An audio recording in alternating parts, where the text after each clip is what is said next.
লাল পাখি, নীল পাখি, সবুজ রঙের টিয়া পাখি, তালগাছের দর্জি পাখি, নামটি তার বাবুই পাখি। উঠোন জুড়ে ঘুরে বেড়ায় শালিক পাখি দলে দলে, গ্রামগঞ্জে পায় দেখা খাবার খোঁজে সকাল হলে। এরা যদি না থাকে, প্রকৃতির শোভা কোথায় পাবে? সুন্দর সুন্দর পাখি আমরা কেনা পছন্দ করি, পাখি পছন্দ করে না এমন মানুষ খুঁজে পাওয়া দুষ্কর। যদিও আমার চোখে পাখিদের মুক্ত আকাশে উঠতে দেখলেই বেশি ভালো লাগে।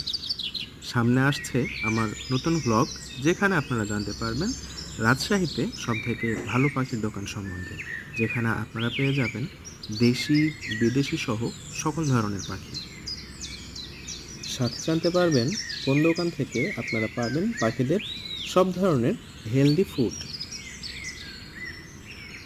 এই সব সম্বন্ধে সকল ধরনের ইনফরমেশন জানতে টিটুস ব্লগের সাথেই থাকুন। ধন্যবাদ।